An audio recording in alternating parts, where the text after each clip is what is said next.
I'm Dr. Joe Esposito, and welcome to our podcast, For the Health of It. Remember to subscribe to our podcasts, and I'll help you naturally get well and stay well. The information presented on this program is not intended to take the place of your personal physician's advice, and it is not intended to diagnose, treat, cure, or prevent any disease. Discuss this information with your own physician or healthcare provider to determine what is right for you. Are you suffering needlessly? Dr. Joe can give you advice on how to naturally get well and stay well. Dr. Joe Esposito.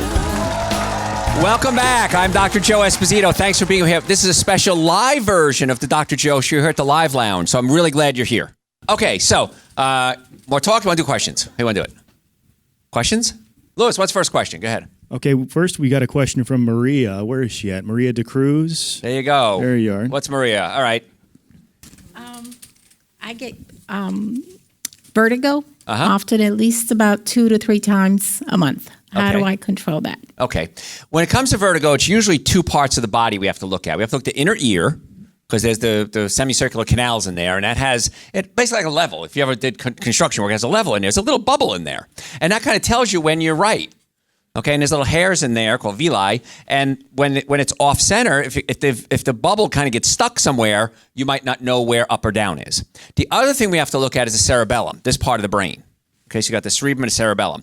Those are the 2 areas. Whenever I have somebody with dizziness, that's the first thing I look at. So you want me to check you?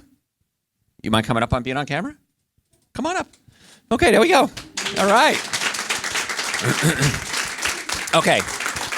So we're going to do a test called a Romberg's test. So I know a lot of people are listening on the radio. So what I'm doing here is I'm going to have Maria stand in front of me. I'm going to have you close your eyes now, okay? And I got you here. I just want to see if you sway to one side or the other. Okay, let's see. Now she's rocking back and forth right now.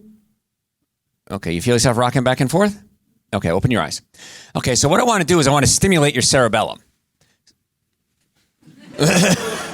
Thank God we're on radio. Oh, her husband's here. I know he's bigger than me. So what we're going to do is I'm going to have you take your right arm, and I want you to swing it 20 times forward. She's doing it. Oh, no. Keep going. No, this is real now. So what I'm doing is I'm sending a bunch of neurological input up into one side of her brain. Because one side of the brain is not getting the proper neurological input, and that's why we start to feel dizzy. The brain has to have balance all the time. Okay, now 20 times the other way. So as you swing your arm 20 times, it doesn't have to be 20 times. I'm just trying to get a lot of neurological input up into that area. And we'll see if this is the problem. If this is the problem, and she feels better after this, we'll know it's a cerebellum. If this doesn't fix it, then it's probably the inner ear. Isn't that a weird little test? Okay, you could stop. Okay, I'm standing right here. Okay, close your eyes again. Okay. Stopped swaying, didn't you? Freaky, isn't it? Okay, you can sit down. Wasn't that weird? So it wasn't magic. It was got to figure out cerebellum or inner ear. It's very simple, and that's a very simple test. It's called a Romberg's test. And from the Romberg test, we then apply the knowledge. If she just started swaying and we didn't do anything about it, well, we diagnosed it, but we didn't treat it. That's treating the cause, not just the symptoms. Now, is that going to solve the problem? I don't know. Probably not. It may need a little bit more than that. But now at least we know what direction to go in. We can kind of isolate what part of the body it's coming from. Pretty cool, right? So that's what we try to do in our office. We always try to get to the cause of the problem. You heard me talk about the stomach and the spine. Any bone in the body can come out of place. But we also do a lot of neurological work as well. We want to get the nervous system working the best it possibly can. Louis, any other questions? Yes, we've got Linda E. had a question for us. Where is Linda? As opposed to Sheila E. Cruising over to Linda. Drummer for Prince, right? Yes. I hear you talk a lot about moving the stomach. Uh-huh. And it just sounds like it really hurts. It does. So, can you just share how that procedure goes? Yeah, you had to read your own question? Is that what it was? Well, I was. Yeah. Crib notes. Yeah, so what happens is we lay the patient on their back, okay? And we take our hands, we go right below the ribs, and we push in maybe as much pressure as you'd put to make a dent in Play-Doh. Okay, something like that. And we can pull the stomach down away from the diaphragm. And we do it as you inhale and exhale and inhale and exhale. We gently just pull the stomach down. Doesn't hurt. We do it all the time. Very common in babies. Because we said older people, we talked about if I could turn back time, we're talking about that today, but what about babies? They don't have strong muscles either, and that's why a lot of babies get reflux. They throw up a lot. And so what they're doing now, that you can give the baby medication, but I'd rather not give babies medication if I can get to the cause. And so we can gently pull the stomach away from the diaphragm for the baby. It's amazing when you do this for kids. Because when kids have this and you do it, they'll fall asleep while you're doing it. I mean, it's really cool. Like the mother will be holding, it'll just Z out on you. And it's really great. It's really exciting.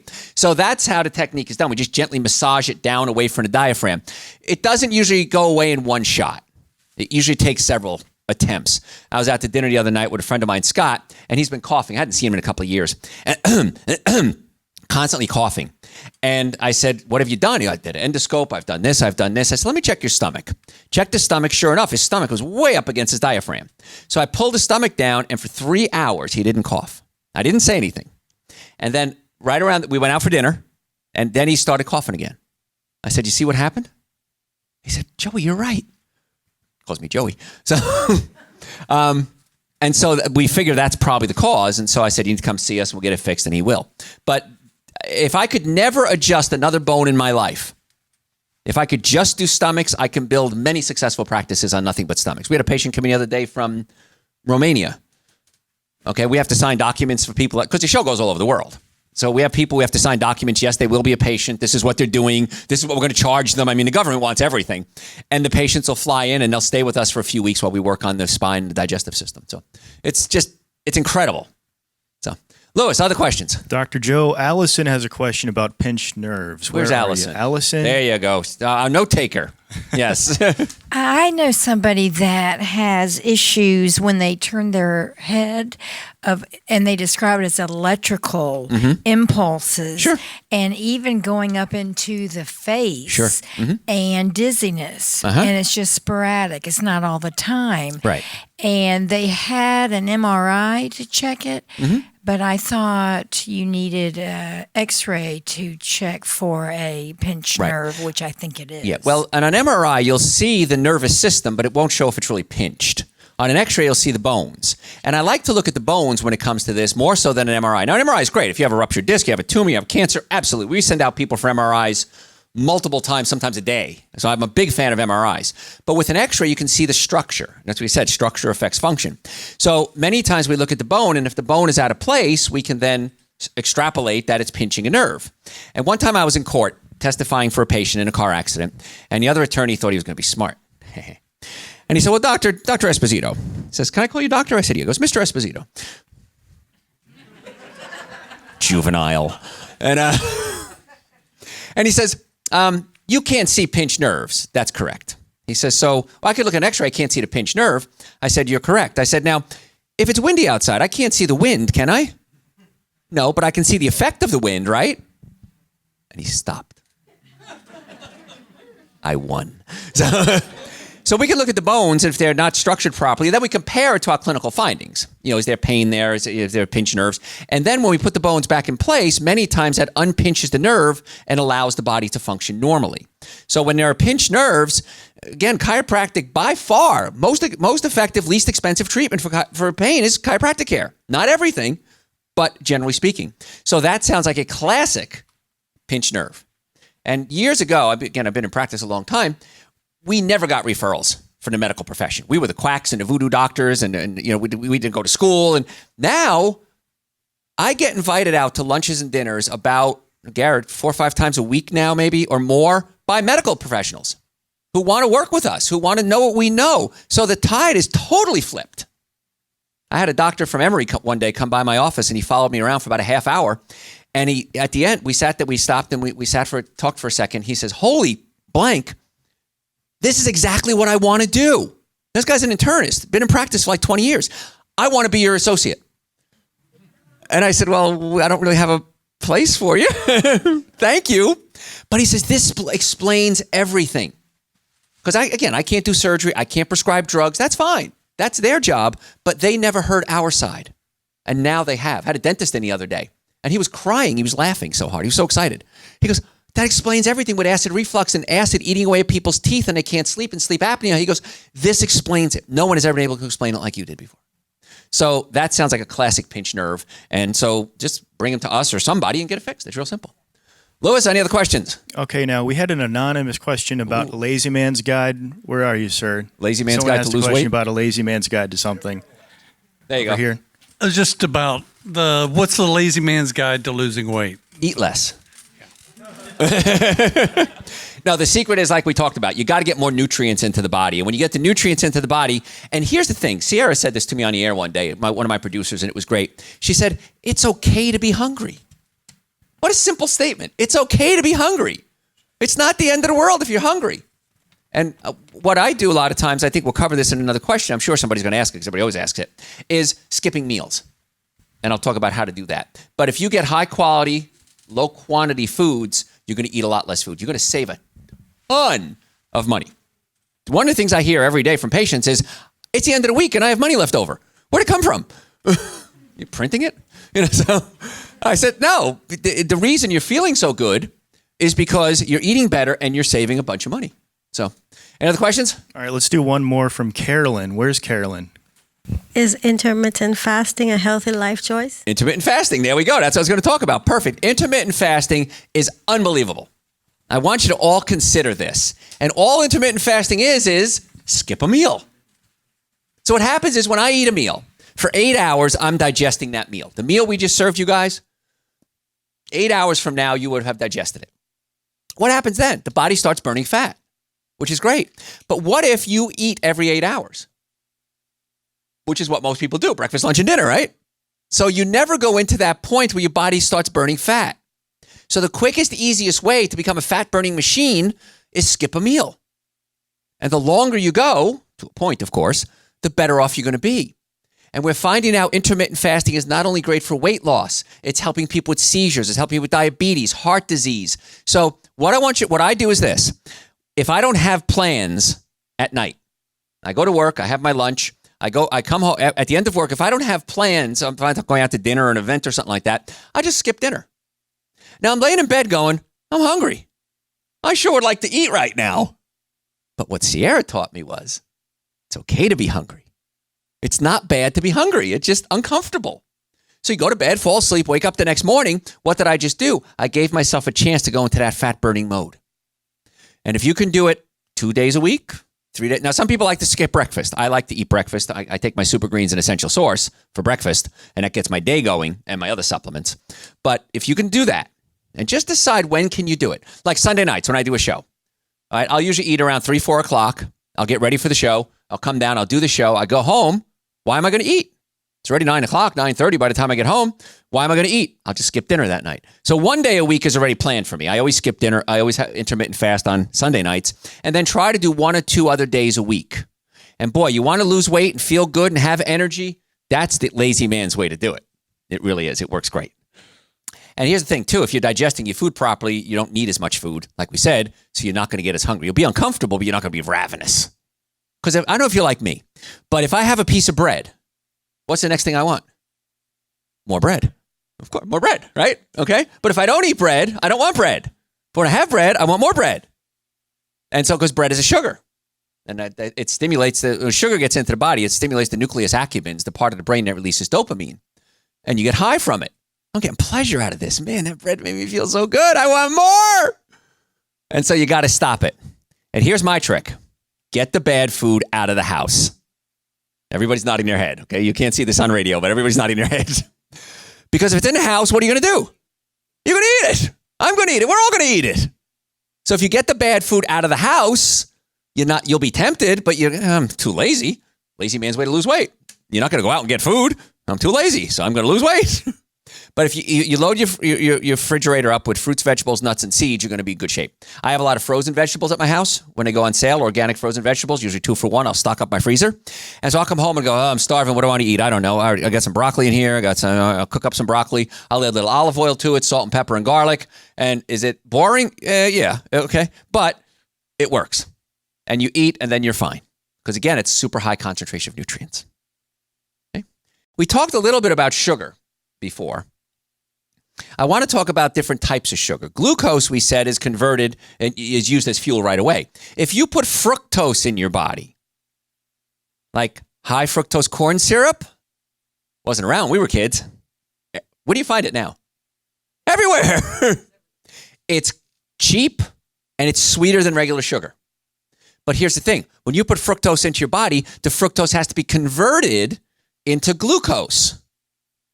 And if you do more than about 20 grams of fructose a day, which is not a lot, that's like 2-3 pieces of fruit, the body produces a waste product called uric acid. Uric acid gets in your joints and it hurts.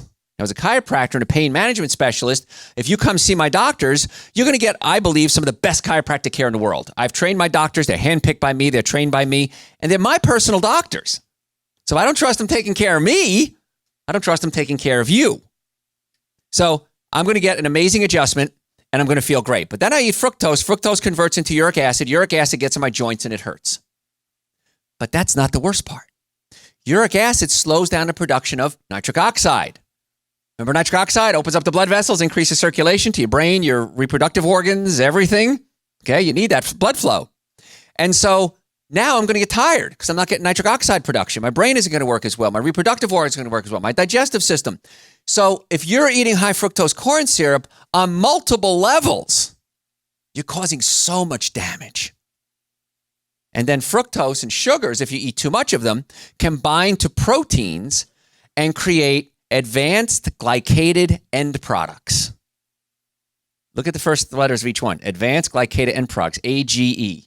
It ages you. It really does. I mean, that's what it's called. But it's AGEs. And when AGEs get into the body, they can attack the connective tissue and lead to things like wrinkles. That's enough to get everybody off sugar, right? Nope. No more sugar. Give me wrinkles. I won't eat it. I'll starve. But the advanced glycated end products really get into connective tissue, not just the stuff you see, the connective tissue inside your body as well. So you're speeding up the aging process dramatically if you're doing sugar. Now, there are certain supplements that work real well, high antioxidant nutrients. We put them in super greens and essential source fruits and vegetables. But there's one in particular called resveratrol. Resveratrol is excellent because it can actually, well, let me back up a little bit. In your cells, you have something called telomeres. They're in your genes, not your blue genes, but your cell genes.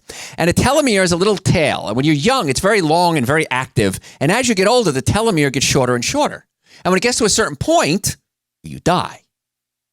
So we can actually measure your biological age by checking your telomeres. And resveratrol has been shown to actually slow down the damage and in some cases reverse it a little bit. So there really is the fountain of youth. It's called resveratrol. And one of the places you're going to get resveratrol is red grapes. But you don't think of red grapes, you think of red wine collectively. So boozers. So red wine. And people say red wine is good for you, right? It's good for your heart. You've heard that. Red wine's good for your heart. Why isn't white wine good for your heart? Why is it just red wine? Because of resveratrol, right? Yeah. Why isn't like vodka good for your heart? Booze made with potatoes. It must be good. But it's not the wine that's good for you. It's the red. It's the antioxidants, proanthocyanidins that are found in the red wine. So it's not the wine, it's the grapes. And it's found in the grape, usually in the grape skin, which is even more of it. But here's the thing. If you eat drink non-organic wine, that grapes have been sprayed with a fungicide to prevent fungus from growing. Well, if the grapes, the reason they produce resveratrol is because they are fighting off fungus. It's a protective, it's an antioxidant against fungus. So if you're using grapes that have been sprayed with fungicide, they weren't exposed to fungus, they're not producing resveratrol. They don't need to. So if you're going to drink wine, it has to be organic because that has a higher level of resveratrol. And in order to get a medicinal dose, depending on the study you read, anywhere between 2 bottles and a case of wine a day. This is not permission, okay?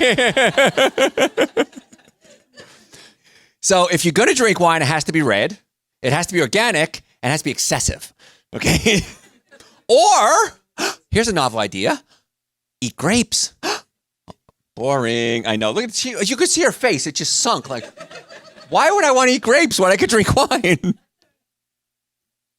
You what? How many grapes? A couple of handfuls. But again, if you're eating a good diet, you're going to get plenty of antioxidants from resveratrol anyway. So that's the cool part about it. So if you're going to eat it, don't not the wine, the grapes. And alcohol lowers your testosterone levels. Remember testosterone? So you think you're going to get drunk and you're going to be all hot and bothered. Well, no, doesn't work that way because the alcohol lowers your testosterone level. So you think you're sexy. and you think you can dance. Yeah. So that's the other thing. To turn back time, alcohol also dehydrates you. You ever notice that, right? You drink 1 beer, you pee out 3. Where those other 2 beers come from? Your body gives up its own fluid to flush the alcohol out of the system because alcohol destroys your brain, right? How many people knew that? How many people forgot that? Alcohol destroys your brain cells. Your brain controls what? Everything. So if you're destroying brain cells, and let's assume it's the part of your brain that controls your pancreas. Well, the pancreas may not be working at 100%, or your spleen, or your kidneys, or your ovaries, your gallbladder. So alcohol destroys brain cells. It lowers your testosterone level. It makes you act stupid. Can't dance, by the way. And so it does a lot of damage, and it dehydrates you. So here's my rule. I'm also a realist. I understand you're not going to do everything I say. If you're going to drink, for every 1 drink, 3 glasses of water. 2 things happen. Number 1, you pee a lot. You're in the bathroom all night. Can't drink as much. And number 2, you're rehydrating your body because alcohol shuts down something called vasopressin, which is a chemical released in your brain. And vasopressin prevents you from peeing. If you didn't have vasopressin, we'd all be peeing ourselves all day, every day. Vasopressin stops that. Alcohol shuts down the production of vasopressin so that you pee more to drain the alcohol out of the system. Body's smart. Okay? You think you're smarter than your body. You ain't. So you got to rehydrate the body. And I shouldn't tell you this, but the other people I can. People take super greens and essential source before they go drinking and then after they go drinking. Why? Because you're depleting your body of B vitamins and nutrients. And so the super greens and the essential source can revitalize the body. You didn't hear that. Okay, because I should be doing it. Oh, I'm going to take 4 doses then. Heck, I'll have twice as much wine then. So alcohol really speeds up the aging process. It causes fatty liver. It does all sorts of damage along the way too. Foods that we can eat. That'll help slow down the aging process. Berries are awesome. Any type of berries, blueberries, raspberries, blackberries. Try to do organic if you can. And the reason is berries have those little bumps in them. If we spray them with chemicals, it kind of sits in the bump. If you're going to wash your fruits and vegetables, by the way, you should, the best thing to wash them with, baking soda. And you can buy these big containers of baking soda at these big box stores for $1 probably, right? And so what I do is I'll get my water. I have a whole house water filter in my house. I filter every drop of water. And so I take even if it's organic, I dump in some baking soda, swish it around, then rinse the baking soda off. And that's the most effective thing you can do to wash the chemicals off your fruits and vegetables. So berries rock. Little trick again, buy them frozen. When they're on sale, stock up. A lot of people take the berries, mix it with the Dr. Joe Super Greens, Dr. Joe Essential Source. They mix it up together as a smoothie every day. It gives it an extra boost, which is awesome. How about this as a health food? Chocolate. Yay! Chocolate can be okay. I'm going to give you my blessing on chocolate, but here's how you got to do it. Small amounts of raw organic chocolate. When I say small amounts, yes, question. If the higher percentage, the better it's going to be. Groupies. Okay. So security, watch her. Okay. No. The size of the top of your thumb joint, like your thumbnail, that's a little bit of chocolate. Oh. Organic dark chocolate. Now, organic dark chocolate is also high in something called phenylethylamines. Phenylethylamines are a chemical that's released in your brain when you're in love. This is why we're depressed, when you're miserable. What do you want to eat? Chocolate. This is why men give women chocolate on Valentine's Day. We know we screwed up. We don't know why or how, but we know we did. So for one day, eat this. You'll like me. But it does. And some studies say it has an effect. Some studies say it don't. But it does make you feel good. Absolutely. So small amounts of raw organic dark chocolate. Okay? So we're almost out of time. And again, we have to wrap this up, but I'll stay and answer any questions you want. If you guys have any questions, and we didn't get to it today, you can always go to my website, drjoe.com. We have over 1,000 hours of podcast there, audio and video. I'm sure this will be there too. The show tonight will be there. And you can watch it there. All the supplements we talked about, Super Greens, Essential Source, Nitric Oxide, Digestive Enzymes, bunch of others, they're on the website as well. If you want to make an appointment to come see us, we would love to have you as a patient. We have offices in Marietta, Duluth, and Stockbridge. We're probably going to open up in Decatur and West Cobb pretty soon. Yeah. You can do it online, or you can just give us a call if you want to. We can set it up. We work with most insurance companies. We try to match your benefits. And again, if you've ever been in a car accident, if the car was damaged, you were damaged. So if you have any ever in your life, 20, 30, 50 years ago, you need to come see us because we want to get the nervous system working, the digestive system working, and your diet right. And if we can get those three things, now you have a healthcare plan. So I'm Dr. Joe Esposito, folks. Thanks for being here. Thanks for listening to For the Health of It. Remember to subscribe to this podcast, and I'll help you naturally get well and stay well. You can also listen to and call into my radio show live Sunday evenings from 7 to 9 Eastern Time on WSBRadio.com and on a WSB Radio app.